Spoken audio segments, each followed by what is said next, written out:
There is one scene, one awe-inspiring, captivating, breathtaking scene in The Legend of Korra. You might call it one legendary scene, and it just fully encapsulates the legend of Avatar Korra. Let me explain. Real. You're a smart motherfucker, that's right. If you're new here, we do plenty of Avatar videos, including a podcast, episode reviews, theory, and character analysis. So if you like those things, subscribe so you don't miss out. It is the 10-year anniversary, yes, man, time has gone by, of one of the greatest cartoons of all time, The Legend of Korra. That's right, The Legend of Korra is one of the greats. F you haters, y'all be tripping. Just kidding, don't F you. Anyway. But to celebrate, Antoine Bandelet has gathered various YouTubers to each give what we think are the most legendary scenes in The Legend of Korra. You can find that playlist here. So for me, the moment that I think without a doubt is the most legendary scene is in the series finale, where Korra saves Kuvira. The reason this scene is so legendary is that it encapsulates everything about Korra in the show at large. First, let's just talk about the insane physical feat from a power scale context. One of the things we love about the Avatar universe is the insane fighting, action scenes, bending, and the physical feats that come with it. Now, there are two things that make this physical feat really impressive. The first is that Korra blocked a fully charged, out of control spirit cannon. Let's just put into context just how powerful this cannon is. One shot of the cannon can flatten an entire city skyline or blow a hole in a mountain. Again, that's one shot with just about 2 feet of spirit vines to power it. The spirit cannon blast that Korra blocked was significantly stronger, using at least 1,000 feet of spirit vines, and that's a fairly conservative estimate. And she blocked it, which brings me to the second thing that makes this an impressive feat, and that's that not only did she block the spirit cannon, but she created a whole new spirit portal. Her power was so strong, she broke the space-time barrier and crossed dimensions and other scientific mumbo-jumbo I can't fully explain or comprehend.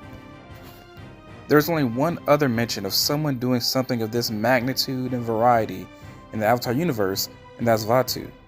He says to Wan in their fight that it was he who broke the divide between the spirit and the material world. Korra blocking the spirit blast and thus creating a spirit portal is probably the greatest physical feat we ever see in the whole series. The only thing I could think of that's even close is Kyoshi creating Kyoshi Island. But not only is this moment physically impressive, but it's also driven by story. The biggest reason for me why this moment is so legendary is that it fully encapsulates Korra's character arc. I'm the Avatar! You gotta deal with it!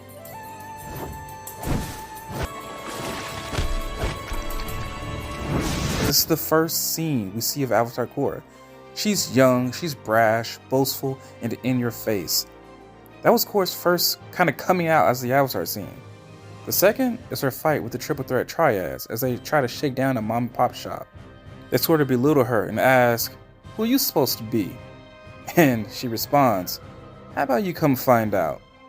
This was an Avatar not only sure of herself, but ready to prove it by beating the crap out of the bad guys.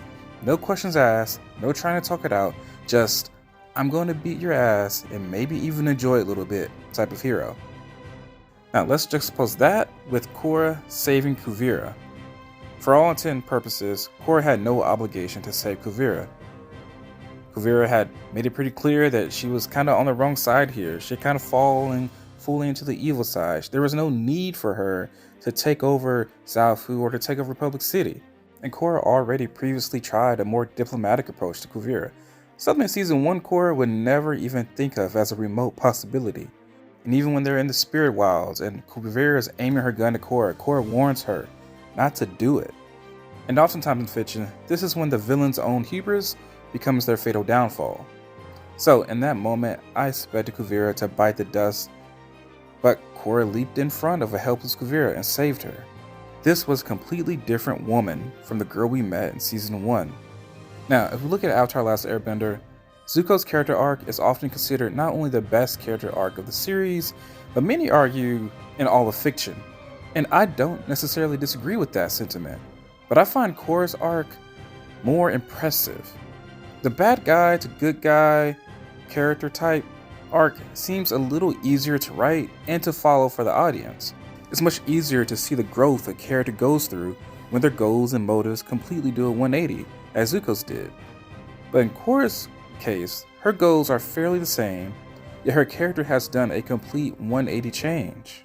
I don't know that many stories where the morally right protagonist goes through such a character arc and still ends up being the morally right protagonist.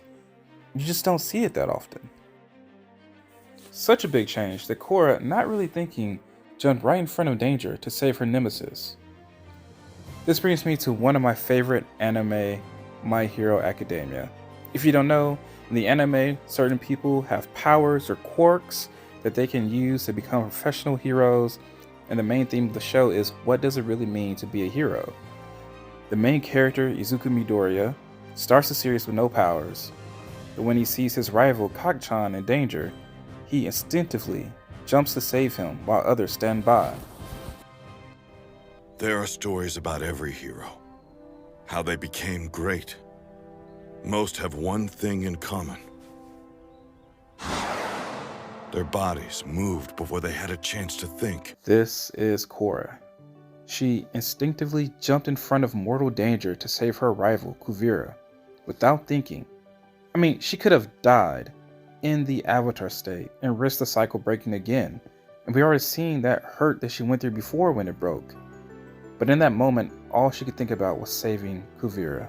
Korra is without a doubt shown to be a hero throughout the series.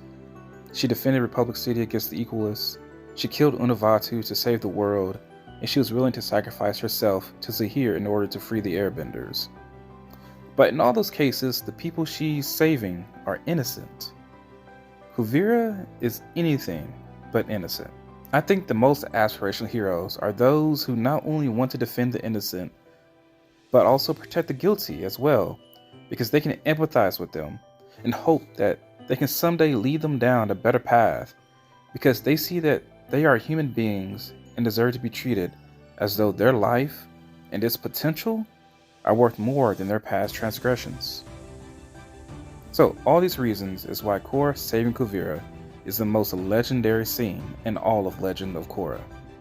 But that could be up for debate, so make sure you check out the other videos in this playlist. If you got something out of this video, be sure to like, comment, share, and subscribe. And sincerely, thank you for watching. I'm out.